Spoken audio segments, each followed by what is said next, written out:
नमस्कार साथियों, स्वागत है आप सभी का कैरियर इंडिया एजुकेशन में। जैसा कि हमने देखा कि पीएससी ने अपना 2024 का जो सिलेबस है उसको चेंज कर दिया है। अब चूंकि सिलेबस तो चेंज हो ही गया है, तो अब क्या किया जाए? तो भैया क्लासें होंगी। अब इन जो बदले हुए सिलेबस में सभी को समस्या ये है कि क्या पूछा जाएगा। ये तो मालूम पड़ गया है कि क्या क्या आ रहा है, पर उसमें से क्या क्या आएगा, इन सब चीज़ की तमाम तरीके की जो समस्याएं हैं वो बच्चों के सामने खड़ी हो गई हैं। हालांकि अपन ने इसकी जो क्लासें हैं वो स्टार्ट कर दी हैं। उन क्लासों को आप लोग देखिए, और साथ साथ में जो अलग जगह पर एग्जाम हुए हैं और जिन एग्जामों में ये सभी चीजें हैं, जैसे कि भारतवर्ष है, वेद है, उपनिषद है, आरण्यक है, ब्राह्मण ग्रंथ है, उसी के आधार पर ये जो क्लासें हैं वो चालू हैं। क्लास फर्स्ट हो चुकी है। उस क्लास फर्स्ट में हमने प्राचीन भारतीय ज्ञान परंपरा, भारतवर्ष और वेद, तीन जो टॉपिक हैं उनको कवर कर लिया है। आज हम उपनिषद से चर्चा करेंगे। याद रखिएगा, ब्राह्मण और आरण्यक ग्रंथ जो थे वो हमने वेदों में ही कंप्लीट कर लिए हैं। जो लोग नए जुड़ रहे हैं वो लोग कृपया करके जो पुरानी वाली क्लास है, इसके पीछे वाली क्लास है, उसको जरूर देख लें। वो पूरी की पूरी क्लासों का एक तरीके से आधार है, वहां से आपको बहुत कुछ समझ में आएगा। उसके बाद फिर ये वाली क्लास तो आप लोग देख ही रहे हैं। चलिए दोस्तों, हम चालू करते हैं और उपनिषद से इसको चालू करते हैं कि क्या है उपनिषद। ये आ गए अपने उपनिषद। सबसे पहले तो इसको समझ लीजिए दोस्तों कि उपनिषद जो हैं वही वेदांत भी कहलाते हैं। पर जब हम गौर करते हैं इनके शब्दों पर, तो हमें समझ में आता है कि हाँ, इनकी अपनी अपनी भी परिभाषा है। आमतौर पर इनको वेदांत का कह दिया जाता है। क्यों कह दिया जाता है समझिए। क्योंकि वेदों के ये अंतिम रूप हैं, और जब वेदों के अंतिम रूप हैं तो वेद में ज्ञान है, कर्म कांड भी है, बहुत सारी बातें हैं। दूसरी बात, वो एकदम शुद्ध संस्कृत में भी लिखे गए हैं। तो इन्हीं का जो अंत है वही वेदांत कहलाता है, क्योंकि वेदांत के बाद फिर वेदों में ऐसा कुछ भी नहीं आया, तो इनको कह दिया गया वेदांत। और चूंकि इसमें अगर देखा जाए तो जीव, ब्रह्म, आत्मा, यानी पेवर ज्ञान से संबंधित बातें हैं, इसीलिए इसको उपनिषद और वेदांत दोनों कहा जाता है। हालांकि उपनिषद जो मतलब है, इसका जो मतलब है वो है उप प्लस निषद। उप का मतलब होता है समीप, और निषद का मतलब होता है बैठना। जो समीप बैठकर ज्ञान लिया जाए, यानी जो ऋषि मुनि वगैरह होते थे, जब वो ये जान जाते थे कि कोई व्यक्ति या जो उनका शिष्य है वो वास्तव में उसके अंदर ज्ञान पाने की श्रद्धा है, तो वो उनके पास में आता था और ऋषि को भी लगने लगता था कि हाँ, इसको ज्ञान दिया जाना चाहिए। तब वो एक रहस्यमय ज्ञान उनको दिया जाता था, इसीलिए इसको उपनिषद भी कहा जाता है। इसको हम डिटेल में पढ़ेंगे। इसके बाद का जो टॉपिक है दोस्तों वो है षड दर्शन। तो षड दर्शन में क्रमशः भारत के 6 दर्शन आते हैं, जिनको हम सनातन दर्शन भी कहते हैं, षड दर्शन भी कहते हैं। उन छठ दर्शन में ही एक और दर्शन है वेदांत। तो हम क्या करेंगे, जो वेदांत है, वेदांत को इसी उपनिषद में पढ़ लेंगे। और जब छठ दर्शन आएंगे तो उनमें क्रमशः 5 दर्शनों को पढ़ेंगे। तो याद रखिएगा, इसी उपनिषद में, चूंकि वो वेदांत इन्हीं से जुड़ा हुआ है, इसीलिए उस वेदांत दर्शन को हम यहीं पर पढ़ लेंगे। तो चलिए हम उपनिषद को देखते हैं। हालांकि उपनिषदों की अपन ने काफी सारी चर्चा वेदों में की है। वेदों में हमने देखा था ना किस उपनिषद में क्या पूछा जा रहा था या किस उपनिषद में क्या लिया गया है। तो ये सब हमने पहले वेदों में देख लिया है। चलिए हम चालू करते हैं उपनिषद। यदि वेदों को हम ध्यान से देखें तो उनको उनके 3 भागों में उनको बांटा गया है। शुरुआत में बताया था, एक थे कर्म कांड, फिर था उपासना कांड, और उसके बाद था ज्ञान कांड। तो जो ज्ञान कांड में जगत के मूल तत्व का विचार किया जाता है, और ज्ञान कांड का ही विकास हमें उपनिषदों में मिलता है। क्लियर हो गया? तो जब ज्ञान की बात आएगी, शुद्ध ज्ञान की बात आएगी, तब हम उपनिषद की बात करेंगे। यहाँ यज्ञ की बात नहीं होती, कर्म कांडों की बात नहीं होती, पूजा पाठ पद्धति की भी कोई बात नहीं होती। यहाँ सिर्फ और सिर्फ ज्ञान की बात होती है। उपनिषद की रचना संहिताओं, ब्राह्मणों और आरण्यकों के बाद हुई। संहिता का मतलब क्या हो गया? संहिताओं का मतलब वेद हो गया। इसलिए पुरानी क्लास जरूर देख लीजिएगा, पुरानी क्लास में और अच्छे से आप लोग समझ पाएंगे। संहिताओं को वेद भी कहा जाता है इसलिए क्योंकि ये इकट्ठे कर दिए गए। तो संहिताओं के बाद ब्राह्मण ग्रंथ आए थे, आरण्यक आए थे, अपन ने पूरा डायग्राम से समझा था। अतः इन्हें बाद में वेदांत भी कहा गया। चूंकि वेदों के अंत रूप है इसलिए इनको वेदांत भी कहा गया। उपनिषद भारतीय धर्म के महत्वपूर्ण ग्रंथों में से एक हैं। ये ग्रंथ वेदों के अंत में स्थित हैं और इन्हें वेदांत के तत्व की विस्तृत व्याख्या करते हैं। उपनिषद की अनुष्ठान परायणता और ध्यान की प्रक्रियाएं, क्या क्या? अनुष्ठान परायणता और ध्यान की प्रक्रियाएं इसे वेदों के आंतरिक और रहस्यमयी भागों में से एक बना देती हैं। तो यहां से आप एक स्ट्रक्चर आपके मन में बन रहा होगा कि क्या है उपनिषद। वैसे बहुत सारे विद्यार्थी ऐसे होंगे जिन्होंने पहले भी पीएचसी को कर रखा है, तो उन्होंने कहीं ना कहीं उपनिषद को पढ़ रखा हो और वो इसके बारे में जानते भी होंगे। पर आज जो आप इसके बारे में जानेंगे वो समझेंगे कि कितनी मतलब महत्वपूर्ण चीज है और कितनी विशेष है उपनिषद। देखिए, सबसे पहले समझ लीजिए कि प्रत्येक वेद के कई उपनिषद हैं जिनकी संख्याएं इस प्रकार हैं। हमको पता है कि टोटल अगर देखे जाए तो जो वेद हैं वो 108 हैं। कितने हैं? माफ करिएगा, उपनिषद 108 हैं। वेद कितने हैं? 4 हैं। तो प्रत्येक वेद के अपने उपनिषद होते हैं। किसके कितने होते हैं? अब इस सारणी से समझ लीजिए। ऋग्वेद के 10 उपनिषद हैं। कितने हैं? 10 उपनिषद। यजुर्वेद के अगर देखे जाएं तो 2 शाखाएं थी, शुक्ल यजुर्वेद जिसके 19 थे और कृष्ण यजुर्वेद जिसके 32 उपनिषद हैं। सामवेद के कितने हैं? सामवेद के 16 उपनिषद हैं और अथर्ववेद के 31 उपनिषद हैं। इस संख्या को दोस्तों जरूर याद रखिएगा, क्योंकि इस संख्या से प्रश्न पूछे जाने की बिल्कुल से एकदम ये समझ लो आप संभावना ही है। उपनिषद में से यदि प्रश्न आते हैं तो इससे संबंधित प्रश्न जरूर आने की संभावना है। तो एक तो ये हो गया कि हमने देख लिया किसमें कितने उपनिषद हैं। अब क्वेश्चन ये बनता है, क्या 108 याद करने पड़ेंगे या 108 के नाम याद करने पड़ेंगे? बिल्कुल नहीं। एमपीपीएससी आपको वेदांती नहीं बनाना चाहता, वेदांती आप बन भी नहीं पाएंगे, है ना। आप नहीं, वेदांती बनना बहुत ऊंची बात है, अभी अपन आगे चर्चा करेंगे इसकी। वो सिर्फ आपसे जानकारी जानना चाहता है कि जो हमारे मूल हैं, जो हमारे उपनिषद हैं, वेदांत है, इनके बारे में आपको जानकारी है भी कि या नहीं है। इसीलिए हमको वही पढ़ना है जो आने की संभावना होती है। तो अब यहाँ से क्या निकल के आया? यहाँ से ये निकल के आया कि उपनिषद मुख्यतः अगर देखे जाए तो 11 होते हैं और 11 के बारे में ही हमको जानकारी लेनी चाहिए। 11 और 10, कहीं कहीं 10 आता है, कहीं कहीं 11 आ जाता है। यही है मुख्य उपनिषद। बाकी जो दूसरे हैं वो तो है ही, सब में अपनी अपनी अलग कहानी है। पर हमें कितने पढ़ना है? 10 या 11। चलिए आगे देखते हैं वो कौन कौन से हैं। हालांकि इसकी चर्चा मैं पिछली क्लास में कर चुका हूं, फिर एक बार बता रहा हूं। जिन लोगों ने उन क्लासों को नहीं देखा है, उस क्लास को नहीं देखा, इसी के पहले वाली क्लास है, उसको आप लोग जरूर देख लीजिएगा। वहां से देख लेने से आप ज्यादा अच्छे से समझ पाएंगे। शब्द उपनिषद का अर्थ है बैठक या गुप्त शिक्षा। ये अभी चर्चा की अपन ने इसकी, बैठक या गुप्त शिक्षा। ये ग्रंथ शिष्य और गुरु के बीच मंत्रमय वार्ता का स्रोत है जिसमें आध्यात्मिक ज्ञान का अध्ययन होता है। उपनिषद में ब्रह्मा, आत्मा, कर्म, मोक्ष, जीवन के उद्देश्य आदि पर विचार होता है। हमने देखा था, देखिए जब भी आप किसी चीज को पढ़ें तो दूसरे सब्जेक्ट से भी उसको सम्मिलित करते हुए चलें। अब जब हम इसको पढ़ रहे हैं तो हमको ये मालूम होना चाहिए कि ये कहानी कब की है। ये जो उपनिषद हैं, उपनिषद कब आ रहे थे? ये क्रमशः वेदों के बाद आए हैं। और वेदों को अगर देखा जाए तो ऋग्वैदिक काल की जानकारी मिल रही थी, उत्तर वैदिक काल की जानकारी मिल रही थी। हमने देखा था ऋग्वैदिक काल के जो लोग हैं उनकी ज्यादा इच्छा नहीं है, वो मोक्ष वोक्ष के बारे में भी कुछ जानते ही नहीं।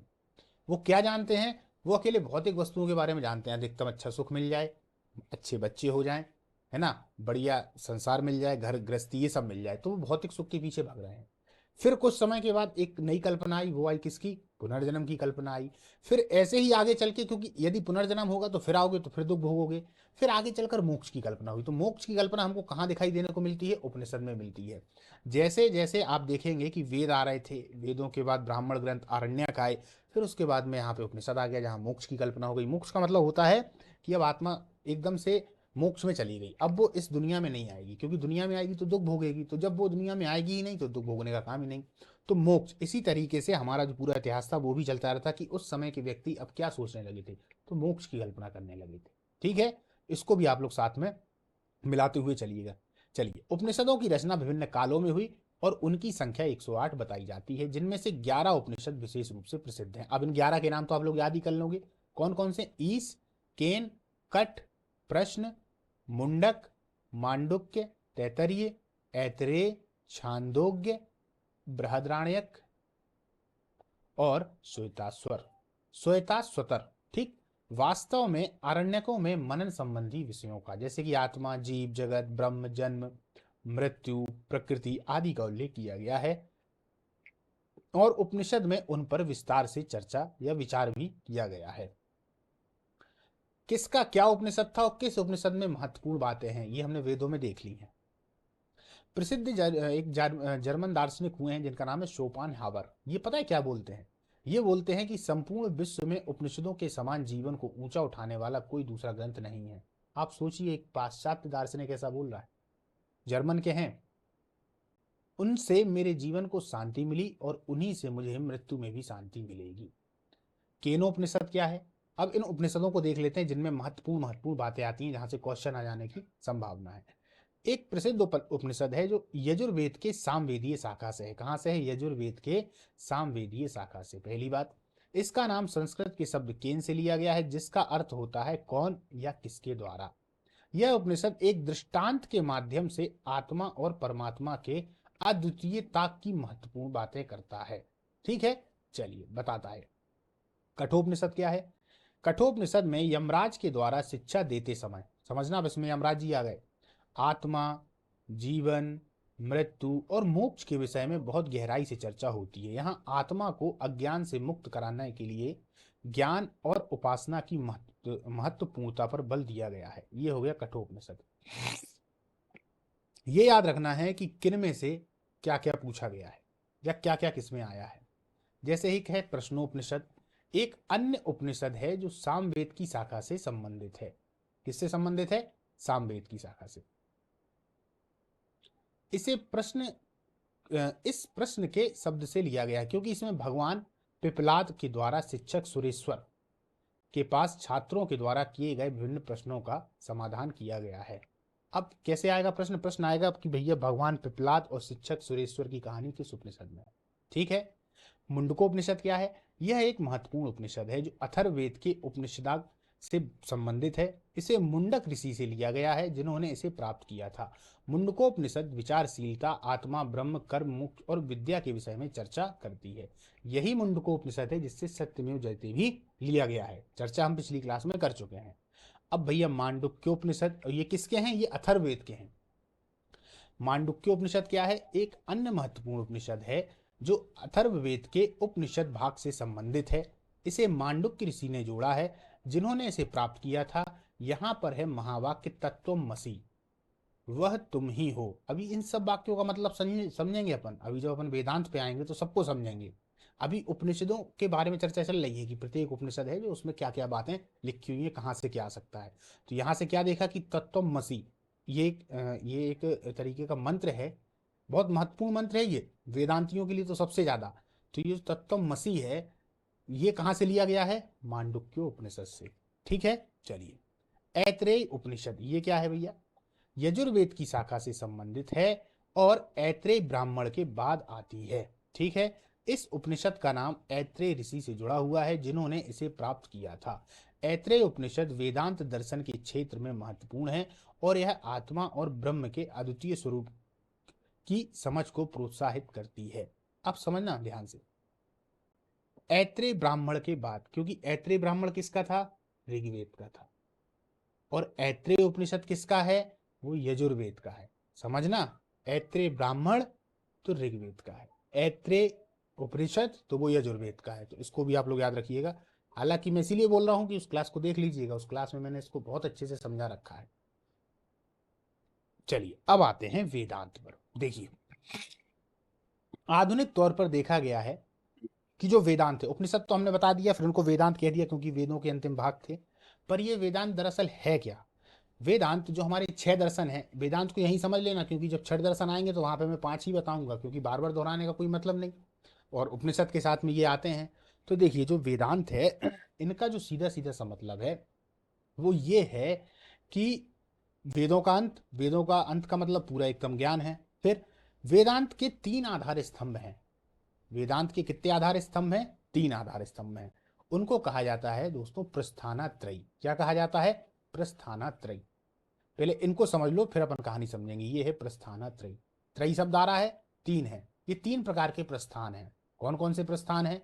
देखिए, वेदांत दर्शन के महत्वपूर्ण ग्रंथों का समूह है जो हिंदू धर्म में आत्मा, ब्रह्म, आध्यात्मिक ज्ञान के विषय में अद्वितीय तत्व की विवेचना करते हैं।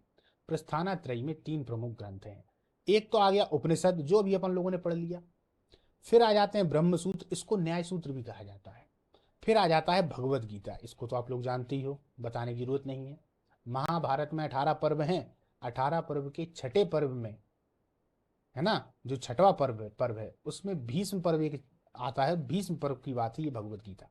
ठीक है, मतलब भीष्म पर्व में आता है ये। 18 अध्यायों में छठवां जो अध्याय है उसमें भीष्म पर्व एक आता है, उससे संबंधित है भगवत गीता। चलिए अब अपन देखते हैं उपनिषद क्या है। उपनिषद मुख्यतः वेदों के अंतर्गत आते हैं और वेदांत दर्शन के महत्वपूर्ण हिस्से के रूप में जाने जाते हैं। ये ग्रंथ अद्वितीय ब्रह्म के ज्ञान पर ध्यान कराते हैं और मुक्ति की प्राप्ति के लिए आत्मा के अद्वितीय स्वरूप पर विचार करते हैं। इनको श्रुति प्रस्थान कहा गया है। सुनने से आते थे, श्रुति हम वेदों को भी कहते थे, तो इनको क्या कह दिया गया? श्रुति प्रस्थान। ब्रह्म सूत्र क्या है? ब्रह्म सूत्र, जो वेदांत सूत्र भी कहा जाता है, आचार्य व्यास के द्वारा रचित है। याद रखना, व्यास के द्वारा। इन्हें कहीं कहीं वाद रायण भी कहा जाता है। वाद रायण।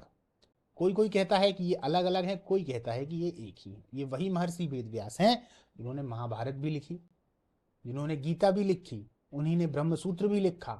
तो इनको कहीं कहीं वादरायण कह दिया जाता है, कोई कोई बोलते हैं कि ये दोनों अलग हैं। तो यदि आ जाए आपके में प्रश्न, तो वादरायण या व्यास दो में से एक ही आएगा। चलिए, इसमें उपनिषदों के महत्वपूर्ण विचारों का संक्षेप है। इसे वेदांत दर्शन की समन्वयशीलता के लिए जाना जाता है। समन्वयशीलता का तो मतलब जानते हैं, समन्वय बराबर रखने के लिए। इसको न्याय प्रस्थान भी कहा जाता है।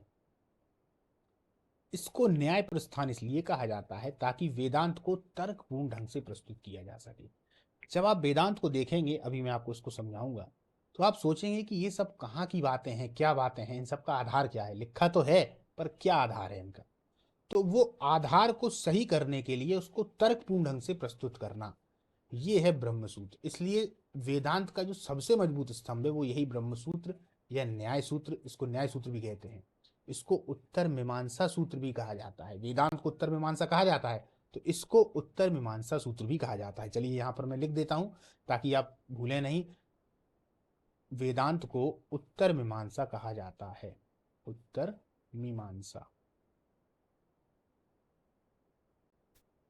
उत्तर मीमांसा। आप इस पूरी क्लास को जब पूरा देखेंगे तो आपको पूरा अच्छे समझ में आ जाएगा कि ये कहां से आ गया। अब देखिए, ठीक, तो वेदांत को तर्कपूर्ण ढंग से प्रस्तुत कर सके। इसके भी चार वो होते हैं, ये चार भागों में डिवाइड है ब्रह्मसूत्र, ठीक है। अब ये जो चार भागों में डिवाइड है, तो जैसे कि मान लीजिए कोई बात उन्होंने कहा कि आत्मा है, आपने मान लिया, मान लो आत्मा है, तो आपने मान लिया ना, पर आपके अंदर एक प्रश्न तो आ ही रहा होगा, अरे कहाँ है यार? कह दिया कि सामने कुछ दिख रहा है तो ये ईश्वर के द्वारा रचित है, कहाँ हमको समझ में आ रहा है?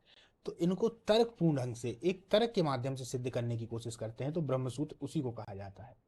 और ब्रह्म, चूंकि इनको सूत्र क्यों कहा जा रहा है? इनको सूत्र इसलिए कहा जा रहा है कि इनमें बड़े बड़े श्लोक जो थे उनको बहुत छोटे से शब्दों में लिखा हुआ है। यानी बहुत बड़ी बड़ी जो जानकारियां हैं उनको छोटे से सूत्रों के माध्यम से लिखा हुआ है, इसीलिए इनको सूत्र भी कहा जाता है। आपने देखा होगा कि सूत्र साहित्य, जो मैंने शुरुआत में क्लास ली थी इसमें बताया था, सूत्र साहित्य कब चालू हुआ था?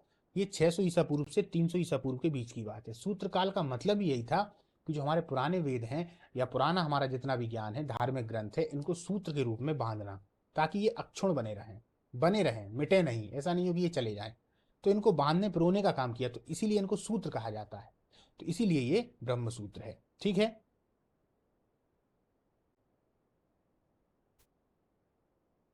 अब है भगवत गीता, इसको तो आप जानते ही हैं। भगवत गीता महाभारत के भीष्म पर्व में स्थित है और इसमें भगवान श्री कृष्ण के द्वारा अर्जुन को दिए गए उपदेशों का संग्रह है।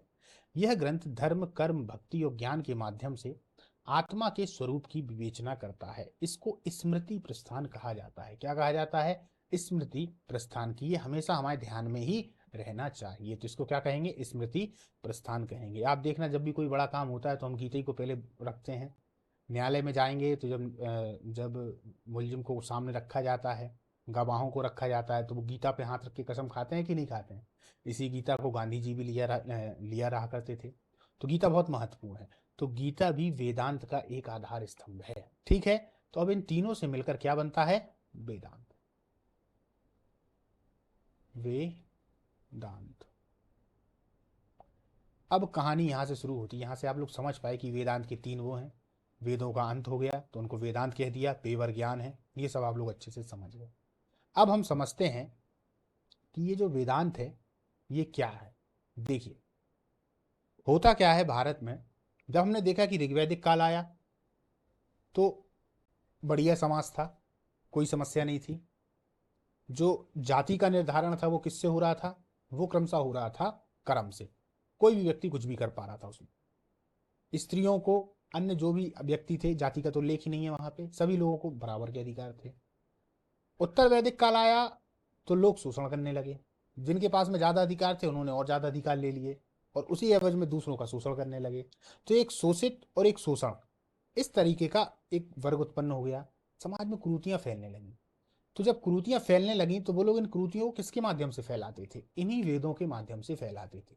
वेद जो है वो मूल रूप में तो बहुत ज्यादा मजबूत हैं और बहुत बढ़िया हैं, सही ज्ञान देते हैं, पर उनका गलत अर्थ निकाल कर और जो दूसरी जाति के लोग थे या जो नीची वाली व्यवस्था के लोग थे उनको कह दिया कि आपको अधिकार ही नहीं है पढ़ने का, तो वो लोग उनको पढ़ भी नहीं सकते थे। तो अपने फायदे के लिए उनका मिसयूज करने लगे। तब इनके विपरीत में भी प्रतिक्रिया होगी। तो हम क्या देखते हैं, 6ठी शताब्दी ईसा पूर्व में धार्मिक सुधार आंदोलन होने लगते हैं। तो इन्हीं वैदिक कर्म कांडों या वैदिक जो धर्म है इसके विरोध में 3 धर्म मुख्यतः आए। कौन कौन से आए? चारवाक आए, जैन आए, बुद्ध आए। इसको समझते जाइएगा। कौन कौन आए? चारवाक,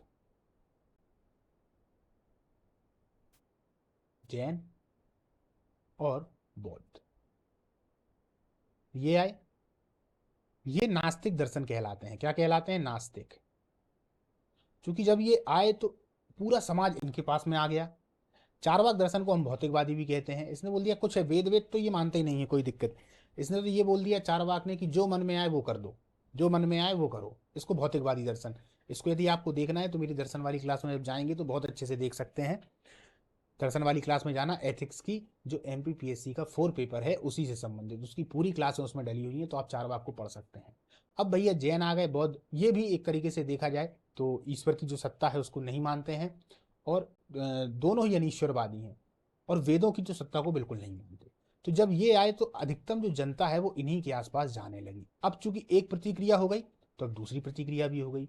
तो ये जो उपनिषद थे, उपनिषदों को एक अलग तरीके से प्रदर्शित करना या वैदिक धर्म को फिर से सही ढंग से प्रस्तुत करना, उसी के एवज में कुल मिला के 6 दर्शन आए। कौन से आए? 6 दर्शन आए। सांख्य आया, योग आया, न्याय आया, वैशेषिक आया, मीमांसा आया और वेदांत आया। ठीक है, तो उसी वेदांत की चर्चा आज हम यहाँ पे कर रहे हैं। बाकी के जो 5 हैं वो अपन आगे करेंगे।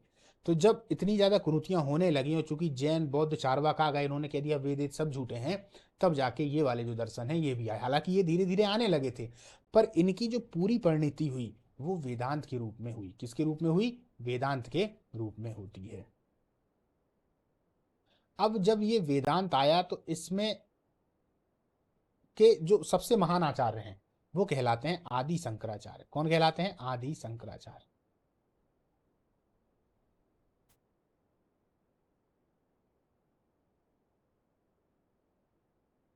अब आदि शंकराचार्य ने क्या किया? इस्लाम धर्म से पहले, लगभग इस्लाम धर्म के पहले और इस्लाम धर्म के पहले और पहली शताब्दी के बाद, इन्हीं के बीच में आदि शंकराचार्य आते हैं और इसके बाद में इन्होंने अपनी एक फिलॉसफी दी जिसको हम अद्वैतवाद कहते हैं। क्या बोलते हैं? अद्वैतवाद। अद्वैतवाद। अब देखिए, एक कंडीशन तो मैंने बता दी थी कि वैदिक धर्म कहीं ना कहीं पतित हो रहा था। दूसरी बात, आदि शंकराचार्य का जो आने का समय है वो मैंने बताया कि इस्लाम धर्म से पहले की कहानी है। तो जब ये आदि शंकराचार्य आ रहे हैं तो उस समय पर बौद्ध धर्म में, किसमें? बौद्ध धर्म में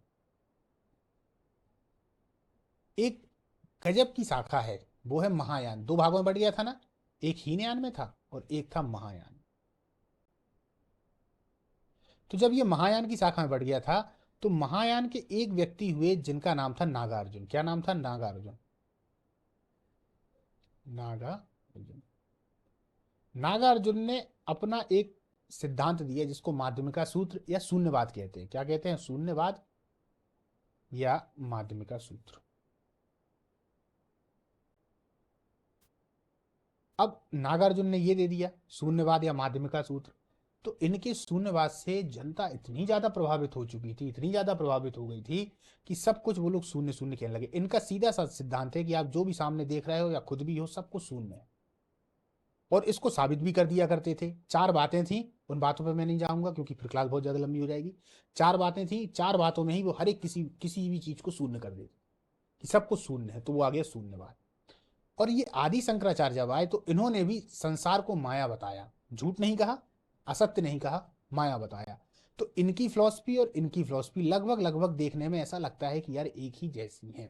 तो क्या होता क्या है कि नागार्जुन तो चूंकि महायान शाखा के हैं, तो इनके जो अनुयायी हैं, इनके बाद आदि शंकराचार्य आए हैं, तो आदमी लोग बोलते हैं कि ये जो शंकराचार्य हैं वो प्रच्छन्न बौद्ध हैं, कि वकालत तो वो किसकी कर रहे हैं, वैदिक धर्म की, पर अंदरूनी तरीके से किसको बढ़ावा दे रहे हैं, बौद्ध धर्म को, है ना।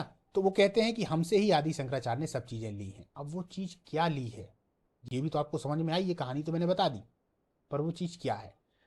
जो शून्यवाद दिया नागार्जुन ने, अपना दर्शन दिया, वो दर्शन जो शून्यवाद है वो वेदांत के काफी करीब है, क्योंकि वेदांत में भी मायावाद की बात चलती है और यहाँ भी शून्यवाद की चलती है। माया का मतलब क्या होता है, धोखा, जो जैसा है वैसा दिख नहीं रहा, और शून्यवाद भी वो है कि सब कुछ शून्य है। तो ये एक जैसे लगभग लगभग लगते हैं। तो ये हमने समझा। तो इन्हीं के विपरीत में आदि शंकराचार्य हुए, जिन्होंने अपना अद्वैतवाद चलाया। अब समझ लेते हैं अद्वैतवाद क्या है। अपन वेदांत को समझ रहे हैं, समझना वेदांत को। हमने क्या देखा, वेदांत के 3 आधार स्तंभ देख लिए। 3 आधार स्तंभ देख लेने के बाद में अब हम किस पे आ गए, अद्वैतवाद पे। किसने चलाया है, आदि शंकराचार्य ने। अद्वैतवाद, इसका मतलब क्या होता है, देखिए।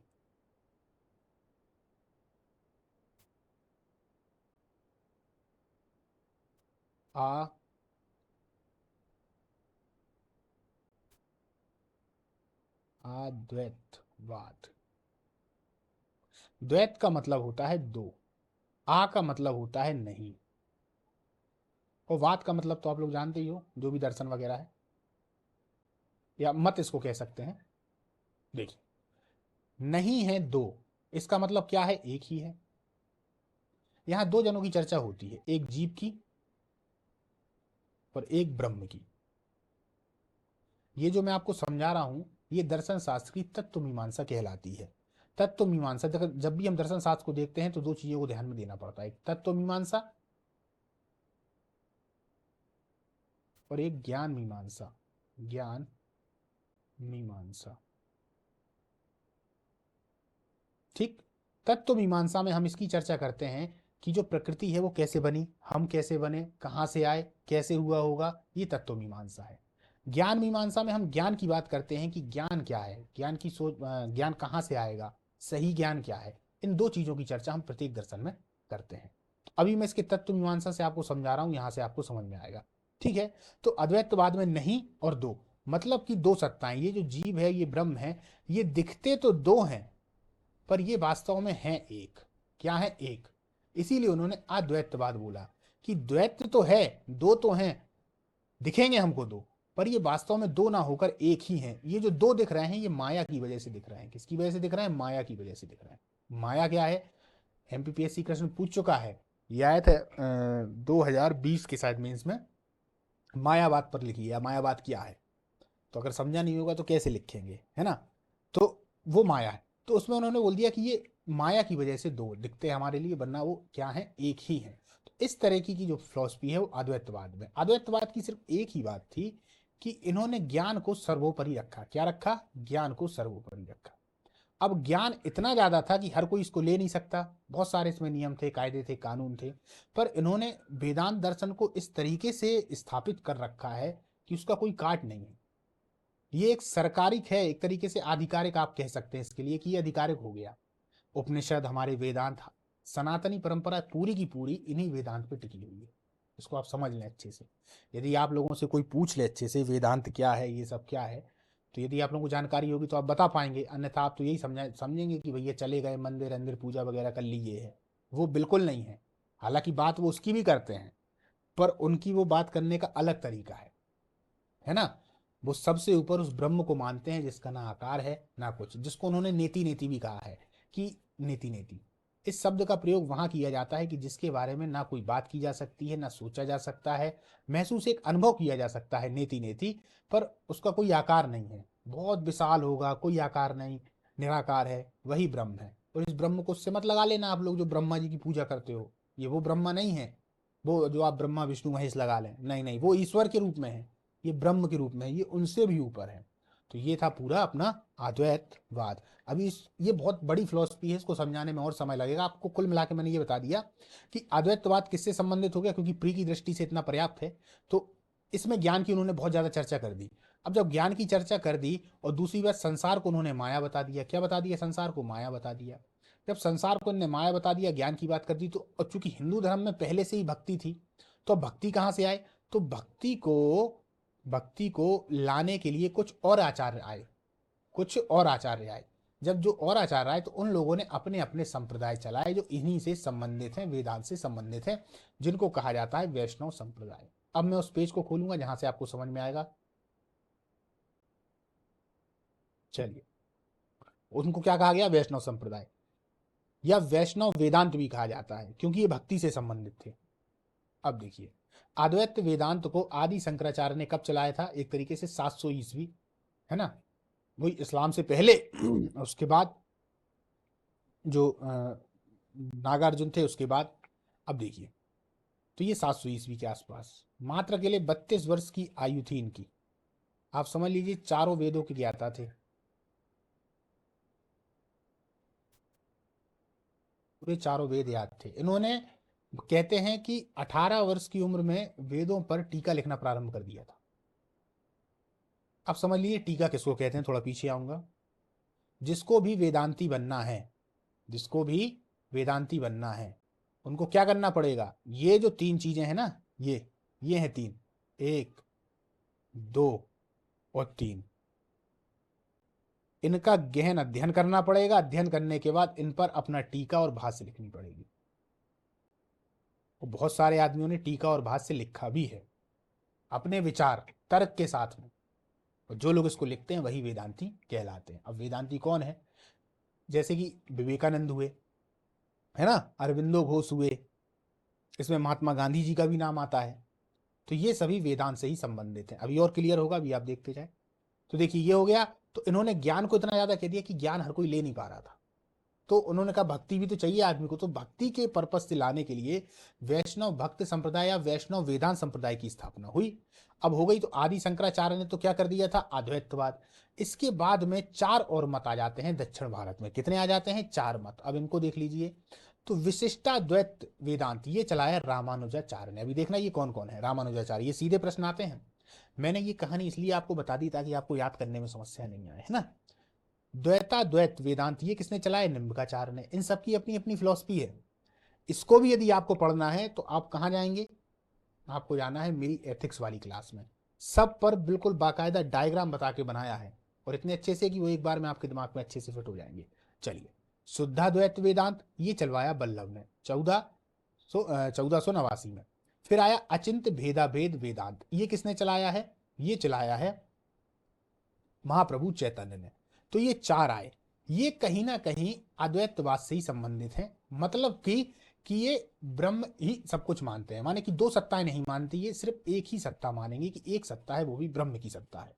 बस मानने के तरीके अलग अलग हो जाते हैं, ठीक है। और विशेष तौर पर ये भक्ति से संबंधित हो जाते हैं। किससे, भक्ति से संबंधित हो जाते हैं। एक अकेले धारा ऐसी है ये वाली, जिसको द्वैत वेदांत कहा गया है, द्वैत।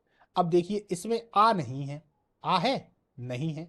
बाकी सब में अगर आप देखेंगे तो देखिए विशिष्टाद्वैत ये है, अद्वैत जब आप संधि विच्छेद करेंगे तो अद्वैत हो जाएगा। द्वैताद्वैत ये भी अद्वैत हो गया, शुद्धाद्वैत तो ये भी अद्वैत हो गया। तो इन सभी में कहीं ना कहीं अद्वैत है। लेकिन ये जो पांचवा वाला है जिसको माधवाचार्य ने चलाया था, इन्होंने मात्र अकेले दो सत्ताएं बताई। उन्होंने कहा ऐसा नहीं है, जीव अलग है और ब्रह्म अलग है, ठीक है, ये बात।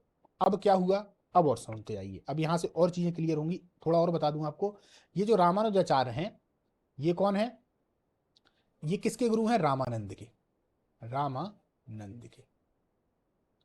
और रामानंद के शिष्य कौन थे, कबीर। रामानुजाचार्य ने पूरा का पूरा अपना जो ये आध्यात्म था या विशिष्टाद्वैत था, इसको दक्षिण भारत में चलाया। इसको उत्तर भारत लाने का काम किसका था, रामानंद का था।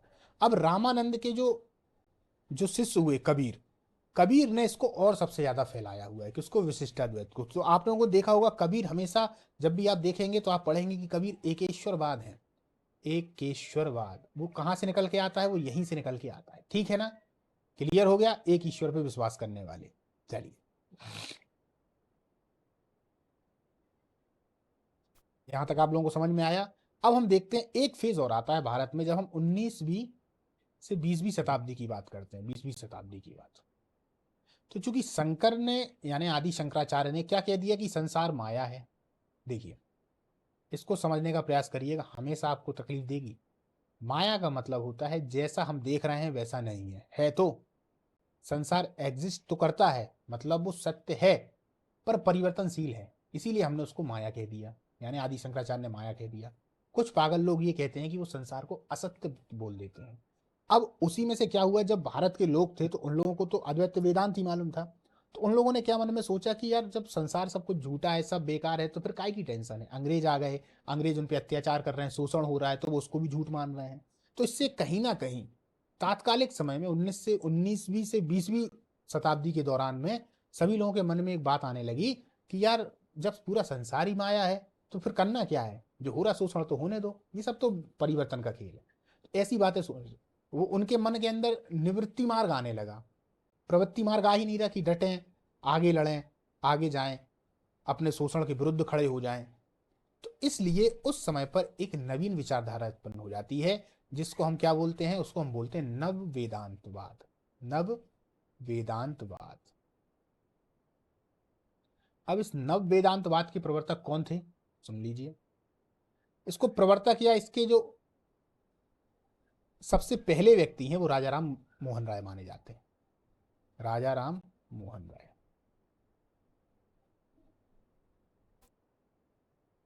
राजा राम मोहन राय। इन्हीं के साथ में कौन आ जाते हैं, देवेंद्रनाथ टैगोर। टैगोर। और कौन आ जाता है, केशव चंद्र सेन।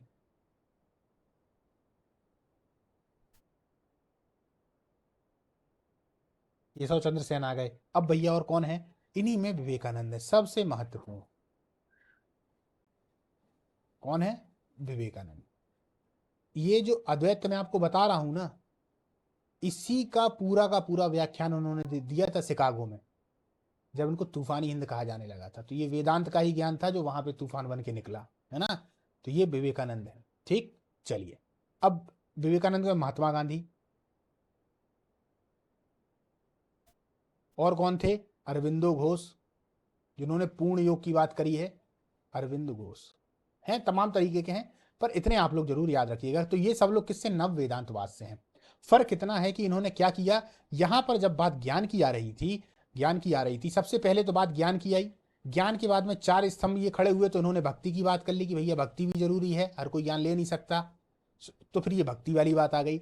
अब भक्ति और ज्ञान दोनों हो गए, पर चूंकि अंग्रेजों का अत्याचार इतना ज्यादा बढ़ रहा था कि हमें अपने पांव पे भी तो खड़े होना था, लड़ने से टक्कर लेनी थी। तो ये जो नव वेदांतवाद आया, ये मुख्यतः राष्ट्रीयता पे था, यानी इसने राष्ट्रवाद को जगाने का काम किया। आप देखते हैं ना, 19वीं से 20वीं शताब्दी में जो पुनर्जागरण हो रहा है, उसमें राष्ट्रवाद और आध्यात्म को कैसे मेल किया गया। तो विवेकानंद ने क्या कहा, भैया मानवता की सेवा। अरविंदो घोष ने क्या कहा कि नहीं, हम डटकर सामना करेंगे, हम गुलाम नहीं रह सकते। अब अरविंदो घोष को भी मैंने पढ़ाया है, आप लोग जाएंगे तो उसमें देखेंगे तो उनकी भी क्या क्या फिलॉसफी थी, क्या क्या दर्शन था, किस प्रकार से पहले वो क्रांतिकारी रहे 1906 से 1910 तक, उसके बाद में आध्यात्मिक जीवन को ज्वाइन किया है। और उनके आप वेदांत को देखेंगे, नव वेदांत को अरविंदो घोष के, तो आप तो सोचेंगे कि यार ये तो बिल्कुल एकदम अंग्रेजों से एकदम लड़ने के लिए तैयार है, क्योंकि ये उग्रवादी नेताओं में गिने जाते थे, है ना, अरविंदो घोष। इसको याद रखिएगा।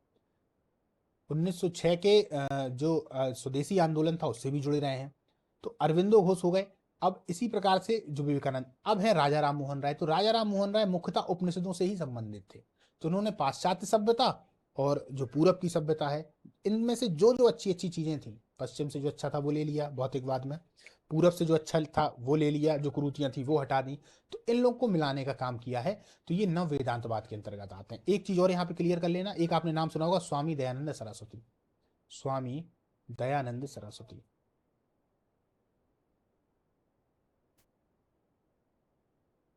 ये जो स्वामी दयानंद सरस्वती थे, तो ये किससे संबंधित थे, स्वामी दयानंद सरस्वती जो है वो वेदों से संबंधित हैं, वो उपनिषदों से संबंधित नहीं है। उपनिषदों को नकारते नहीं है, पर उनका मुख्य फोकस वेदों पर ही है। यानी ऋग्वैदिक काल की, जो ऋग्वैदिक काल की व्यवस्था है, जो गजब की व्यवस्था थी, और उस समय पे जो था, तो उन वेदों को ये मानने के लिए तैयार होते हैं स्वामी विवेकानंद जी। उपनिषदों पे ज्यादा ध्यान नहीं देते, जबकि राजा राम मोहन राय उपनिषद पे ध्यान देते हैं, इसलिए उनको नव वेदांतवाद कहा जाता है। और ये बोलते हैं वेदों की ओर लौटो, आपने वो नारा सुन रखा होगा। चलिए दोस्तों, तो अद्वैत वेदांत और हमने देख लिया उपनिषद वेदांत ये सब क्या थे। अब एक तरीके से आप लोग समझना कि हमने षड दर्शन में से षड दर्शन इस षड दर्शन में से हमने वेदांत को कर लिया है। किसको कर लिया है? वेदांत को कर लिया है। अब हम किसको देखेंगे? बाकी के जो 5 दर्शन हैं उन पर हम चर्चा करेंगे। ठीक है, ये आ गए अपने षड दर्शन या 6 दर्शन। देखिए जो षड दर्शन या 6 दर्शन है, पहले तो हम दर्शन की एक फिलॉसफी को और समझ लें, तब हम इस षड दर्शन को पढ़ेंगे। ठीक है, हुआ क्या, पूरे विश्व में 2 जगह ऐसी हैं, पूरे विश्व में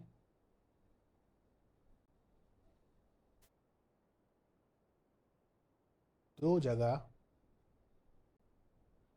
हैं जहां पर दर्शन उत्पन्न हुआ,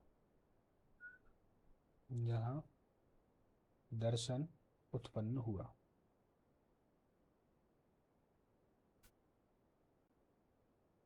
ठीक है, अब वो कहां कहां पे हुआ है?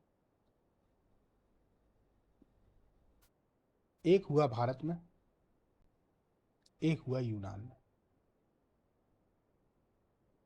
यूनान के व्यक्ति जब उनमें बुद्धि आई, जब वो लोग थोड़े समझे, वो थोड़ा अपनी जो दैनिक चीजें हैं, दैनिक के कार्यक्रम हैं, उनसे दूर हटे, थोड़ा शांति में बैठे, तब उन्होंने देखा और सोचा कि संसार क्या है। क्या सोचा? संसार क्या है। भारत वालों ने क्या सोचा? ये भी थोड़े फ्री हुए, और ज्ञानी तो भारत शुरुआत से ही था, वेद वेद वगैरह तो लिखे ही जा चुके थे।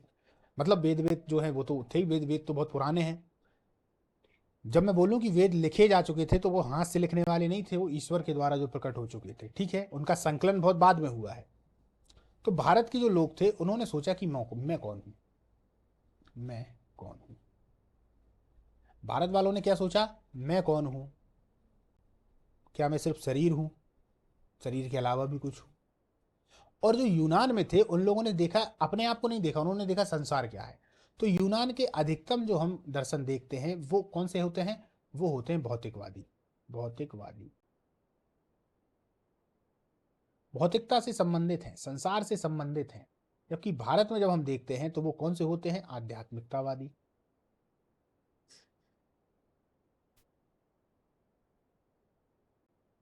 इन दोनों शब्दों को आप समझिएगा, क्योंकि जब आप पुनर्जागरण काल में आते हैं तब आप राजा राम मोहन राय को देखेंगे, इन दोनों शब्दों को साथ में मिलाकर वो अपने ब्रह्म समाज की स्थापना करते हैं। तो भौतिकवादी और आध्यात्मिकवादी, तो भारत में कौन हुए? आध्यात्मिकवादी। और यूनान में कौन हुए? तो भौतिकवादी हुए। तो अब जब भारत में हुए तो भारत में क्रमशः 6 दर्शन हुए। कितने हुए? 6 दर्शन। सबसे पहले आ जाते हैं सांख्य। सांख्य के साथ में कौन चला? योग। ठीक है, सांख्य के बाद में आ गया न्याय। न्याय के साथ में कौन चला? वैशेषिक। वैशेषिक। फिर कौन है? ये अभी मैं इसलिए समझा दे रहा हूं क्योंकि जब अपना अंदर क्लास चालू करेंगे तो आपको मालूम पड़ जाना चाहिए कि स्ट्रक्चर आप पहले ही बना लो। सांख्य के संग हो गए योग, न्याय के संग हो गए वैशेषिक। फिर कौन आया? फिर आया मीमांसा। तो मीमांसा के साथ में हो गया क्या? वेदांत। ये वही वेदांत है जो अभी मैंने आप लोगों को बता दिया। इस वेदांत के बाद भारत में ऐसी कोई फिलॉसफी आई नहीं। जितनी भी फिलॉसफी आई हैं उन्होंने वेदांत से ही प्रभावित हुए हैं और आए हैं। क्या इसके अलावा और कोई संप्रदाय नहीं थे? ऐसा नहीं है, 63 से ज़्यादा संप्रदाय उस समय पर चल रहे थे, यानी इससे ज़्यादा दर्शन चल रहे थे। कुछ के और नाम आते हैं, जैसे आप लोगों ने नाम सुना होगा आजीवक संप्रदाय। आजीवक संप्रदाय ये किसने चलाया था? ये चलाया था मखली पुत्र गौसाल ने। मखली पुत्र गौसाल कौन थे? बुद्ध के बहुत ज़्यादा करीबी थे, है ना। बुद्ध के पहले तो शिष्य भी रहे हैं, फिर बुद्ध से रुष्ट होकर चले जाते हैं तो वो अपना निकाल देते हैं। आजीवक संप्रदाय। आजीवक संप्रदाय को नियतिवाद भी कहा जाता है। क्या कहा जाता है? नियतिवाद। यानी कि ये इस बात पर विश्वास करता है कि इस संसार में जो कुछ हो रहा है वो पहले से तय है, हम कुछ नहीं कर सकते, आपसे सब कुछ जानबूझ के करवाया जा रहा है, ये नियतिवाद है। ठीक है, तो इसी को आजीवक संप्रदाय कहते हैं, मखलीपुत्र गोसाल ने। ये आप लोग लिख लीजिएगा साइड में ताकि आप लोगों को याद रहे। अब देखिए, ये जो सांख्य योग है, सांख्य प्लस योग, न्याय प्लस वैशेषिक, मीमांसा प्लस वेदांत। अब इनके नाम क्या क्या हैं, क्योंकि ये नाम आएंगे अभी पढ़ते समय तो आप लोग समझना। मीमांसा का जो मतलब होता है, इसको पूर्व मीमांसा भी कह देते हैं, पूर्व मीमांसा, ठीक। और मैंने अभी आप लोगों को बताया था कि वेदांत को उत्तर मीमांसा भी कह देते हैं, उत्तर मीमांसा।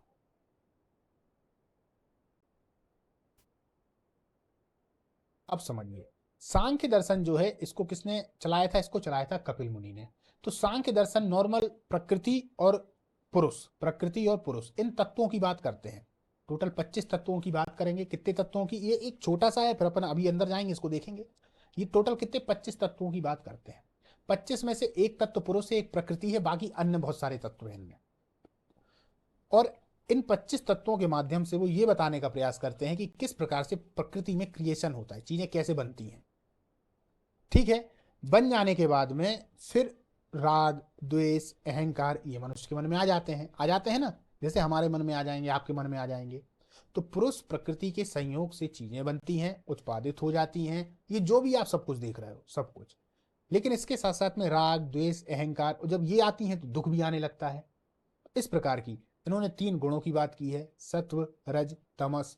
इन्हीं के माध्यम से व्यक्ति के अंदर भी दुख उत्पन्न होने लगते हैं। 3 प्रकार के दुख बताए हुए हैं। तो ये जब दुख होने लगते हैं तो अब इन दुखों को कम कैसे किया जाए, तो योग आ गया। योग ने कहा भैया हम कम करेंगे। कैसे कम करोगे, कि हमारे कुछ नियम कायदे कानून है। तो इन्होंने 8 प्रकार के नियम वगैरह दे दिए, 8 तरीके की बातें, यम नियम आसन प्राणायाम ये इन्होंने दे दिया। तो इन लोगों ने साथ में मिलकर एक ग्रुप बना लिया। क्या बना लिया, ग्रुप बना लिया। तो ये सांख्य और योग हमेशा साथ में चलते हैं, तो एक ग्रुप ये हो गया। सांख्य कुछ इनको दे देंगे, योग इनसे कुछ ले लेंगे, तो ये एक ग्रुप बन गया, ठीक। फिर आया न्याय और वैशेषिक। योग के कौन थे, योग के थे पातंजलि। पातंजलि ने योग सूत्र की रचना की है। योग के प्रवर्तक नहीं है, योग को तो बहुत पहले से किसी ने बना रखा होगा, ये बहुत पहले से चलता हुआ आ रहा है। पातंजलि ने मात्र के लिए उन सूत्रों की इकट्ठा किया है, ठीक है। तो इसको याद रखिए, तो पातंजलि योग के है। अब न्याय और वैशेषिक ये क्या था। न्याय दरअसल तर्क को कहते हैं। किसको कहते हैं, तर्क को कहते हैं। न्याय किसने चलाया था, तो न्याय चलाया था अक्षपाद गौतम ने। अब ये जो न्याय है, न्याय में तर्क की बातें होती हैं। किसी वस्तु को देखने से हम सही मान लें, तो वो कहेंगे कि यार देखने से तो हो सकता है कुछ और भी हो। मान लो मैं देख उसके लिए रहा हूं, तो वो लग रहा हो कि वहां पानी हो, लेकिन पास में जाऊंगा तो पानी नहीं दिखेगा। ऐसा होता है ना रेगिस्तान में। तो उन्होंने कहा प्रत्यक्ष से तो नहीं मान पाएंगे। तब इन्होंने 3-4 प्रकार की बातें और करी। वो बातें अपन आगे करेंगे, ये मैं एक आपके दिमाग में चित्र बना रहा हूं। तो इस प्रकार से 4-5 उन्होंने बातें करी। तो अब वो 4-5 जो बातें हैं, अब उनमें भी किस तरीके से उनको साबित कर दिया जाएगा, तो वो वैशेषिक का काम होगा। किसका काम होगा, वैशेषिक का काम होगा। ये वही वैशेषिक हैं जिन्होंने क्या इनको चलाने वाले कौन थे, ऋषि कणाद। इन्होंने कुछ तत्वों उन्होंने कुछ द्रव्यों की बात की है। उसी द्रव्य में इन्होंने एक बात कर रखी है कि किसी भी पदार्थ का वह सबसे छोटा सा भाग जिसको विभाजित नहीं किया जा सकता उसको परमाणु कहा जाता है। विज्ञान भी आज इस बात को मानता है। तो परमाणु कण की बात इन्हीं ने की है, कणाद ने, जो कि वैशेषिक दर्शन से संबंधित है। तो इस प्रकार से वैशेषिक और न्याय वाले मिल गए। तो इन लोगों ने अपना बना लिया। तो न्याय ने तर्क दे दिया, उन तर्क को प्रस्तुत करने का जो काम था वो वैशेषिक का हो गया। तो ये लोग आपस में मिल गए। तो ये सांख्य और योग हो गया, न्याय वैशेषिक हो गए। अब भैया मीमांसा और वेदांत ये क्या है।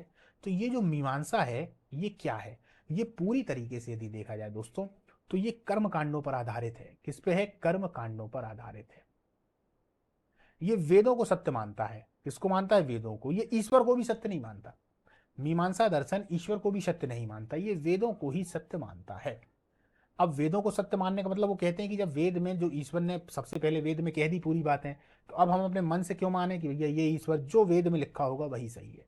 तो पंच जो महायज्ञ आप इसमें पढ़ेंगे, वो पंच महायज्ञों की चर्चा इसी मीमांसा में है। बहुत सारे यज्ञ हैं, यज्ञ वेदिकाएं हैं। मंत्रों के उच्चारण पर ज्यादा बल दिया जाएगा कि मंत्रों को सही तरीके से उच्चारित किया जाए। तो ये पूरा कर्मकांडों पर आधारित है। कौन सा, मीमांसा वाला। और किसके कर्मकांडों पर, वेदों के कर्मकांडों पर। वेदों का ही जो अंतिम भाग है वो क्या था, उपनिषद था, जिसको हमने वेदांत कहा। तो वहां से फिर ये वेदांत आ गया। तो चूंकि ये दोनों एक जैसे ही हैं, क्योंकि ये वेदों के ही भाग हैं, तो इसको कह दिया गया पूर्व मीमांसा, और वेदांत जो था उसको कह दिया गया उत्तर मीमांसा। मीमांसा के जो प्रवर्तक हैं वो कौन है, तो वो है जयमनीय। कौन है, जयमनीय। और वेदांत के कौन है? अब आप लोग कहेंगे कौन है? अरे वही महर्षि व्यास या बादरायण, महर्षि व्यास या बादरायण। ठीक है, तो अब हमने इन चीजों को देख लिया कि भैया तीन तीन के ग्रुप में ये चलते हैं, एक दो तीन, ये तीन तीन के ग्रुप में चलेंगे, पूर्व मीमांसा उत्तर मीमांसा। इन सब का किसने किसने वो किया है तो देख लिया, सांख्य को कपिल ने, योग को पातंजलि ने, हालांकि पातंजलि योग सूत्र के इनके संकलन करता है, योग बहुत पहले से आया हुआ है। और न्याय को देख लिया, अक्षपाद गौतम थे। वैशेषिक के कणाद थे जिन्होंने परमाणु की भी चर्चा की है, जिसकी जो थ्योरी बाद में डॉल्टन ने दी है। और मीमांसा की चर्चा कर ली, तो ये मीमांसा किससे संबंधित हो गया? ये कर्म कांडों से संबंधित हो गया। मंत्रों का सही उच्चारण लो, गलत मंत्रों का उच्चारण करोगे तो उल्टे हो जाओगे, तो ये मीमांसा है। और वेदांत शुद्ध ज्ञान आ गया। अब वेदांत की बात और सुन ली जाए, वेदांत अपन ने वहां देख लिया, तो हम इन पांच की चर्चा अब आगे करेंगे, क्योंकि अपन ने वेदांत की चर्चा कर ली। वेदांत एक तरीके से भारत में आधिकारिक हो गया है, क्योंकि इसको इतने अच्छे से आदि शंकराचार्य ने स्थापित कर दिया कि अब इसका कोई कोई कोई काट है ही नहीं, इसका कोई भी कोई काट कर ही नहीं पाता। हर एक बात को इतने तर्कपूर्ण ढंग से प्रस्तुत कर दिया। और सबसे लास्ट में जिसको उन्होंने सत्य कहा है वो कौन है? ब्रह्म। कौन है? ब्रह्म। वो एक सत्ता है ना, वो ब्रह्म है। सबसे लास्ट में जो बात की उसके लिए उन्होंने एक शब्द दे दिया, नेति नेति। नेति नेति, इनके बारे में कोई विचार नहीं किया जा सकता, अनिर्वचनीय है, अकल्पनीय है, सिर्फ ये भावनाओं वाली बात है। इस तरीके से उन्होंने इस तरीके से इसको स्थापित किया है और सभी को तर्कपूर्ण ढंग से किया है। ऐसा नहीं है कि हवा में कोई बातें कर दी हो, नहीं नहीं, हवा में बातें होती तो यार अभी तक थोड़ी ना इतना चल पाता, अभी तक है। तो पूरा आधार यही है। आप लोगों ने देखा होगा बहुत सारे ऐसे होते हैं जो वेदांती, जैसे अभी आचार्य प्रशांत का नाम आप लोगों ने सुन रखा होगा, उनको भी लोग वेदांती कहते हैं। अब मुझे पता नहीं कि उन्होंने मतलब वो वेदांती हैं या नहीं है, वो तो वो ही जाने, लेकिन हाँ बातें बातें मैंने एक दो बार उनकी सुनी है, पर ऐसा कहते हैं। तो जो भी वेदांती होगा उसको प्रस्थान त्रयी से गुजरना पड़ेगा, वेदांत में उसको इन सब चीजों का अध्ययन करना पड़ेगा और उसको भाष्य भी लिखना पड़ेगा। और भारत का जो सनातन धर्म है वो पूरा का पूरा इसी वेदांत पे टिका हुआ है, क्योंकि इसका कोई काट नहीं। बाकी सबके काट हो जाते हैं, सांख्य के, योग के, न्याय के, वैशेषिक के, मीमांसा के, यहाँ के कहीं ना कहीं काट आदमी कर देता है, पर वेदांत का कोई भी काट नहीं कर पाता है। ठीक है ना, एकेश्वर बात की इसमें बात की गई है, एकेश्वर बात की बात, ठीक है ना। बस सिर्फ ब्रह्म है, इसके अलावा कुछ भी नहीं। और वो तुम ही हो, तत्त्वमसि, और अहम ब्रह्मास्मि, मैं ही ब्रह्म हूं, तत्त्वमसि वह तुम हो। केरल का एक मंदिर है सबरीमाला, जिसको इन सब चीजों की दीक्षा लेनी पड़ती है और वेदांत की ओर जाना पड़ता है, तो उस मंदिर में जाता है। पहले 41 दिन का उसमें कुछ एक पूजा पाठ वगैरह होती है, पहले उसके लायक बन जाओ तभी इसमें जा पाओगे। और ये पूरा का पूरा तभी आदमी होता है वेदांती। मैं आपको बता दूं, इस बात को समझना, क्लास को खत्म करूंगा। वेदांती आदमी तभी होता है जब वो संसार में सब कुछ सुख को पालेगा, सुख को पालेगा, समझना। सुख को पा लेने के बाद भी उसके अंदर बेचैनी बनी रहेगी कि अरे यार कुछ तो ऐसा है कि दुख नहीं हो। क्योंकि जब इंसान को सुखी सुख मिल रहा, सुखी सुख मिल रहा, उसके बाद भी वो बेचैन है, तब फिर वो वेदांत की ओर दौड़ता है। बुद्ध लोग उसको कहते हैं कि वो निर्वाण की ओर दौड़ता है, जैन लोग उसको बोलते हैं कि कैवल्य की ओर दौड़ता है, मतलब कि मोक्ष की तरफ जाने का प्रयास करता है कि भैया अब इस संसार में आना नहीं। वो ही लोग इनके प्रति जाते हैं और बहुत ही कम ऐसे व्यक्ति होते हैं जो सूर जाते हैं। आदमी अपने कामों में इतना परेशान, उसके पास कहाँ सोचने का समय है क्या वेदांत। वो तो ये आ गए एमपीपीएससी में आप लोगों को पढ़ना है तो आप लोग पढ़ोगे, नहीं तो आप लोग थोड़ी ना इस पर कभी ध्यान देने वाले हो। इतने ध्यान से कभी देखोगे? कभी नहीं देखोगे। अपने काम से आप लोगों को मतलब होगा, कौन जाएगा इन लोगों के पीछे, है ना। और इनके पीछे जाया भी नहीं जा सकता दोस्तों, बहुत मजबूत चीजें हैं, इसके लिए बहुत एक मजबूत मन चाहिए, सबको छोड़ देना पड़ता है ना।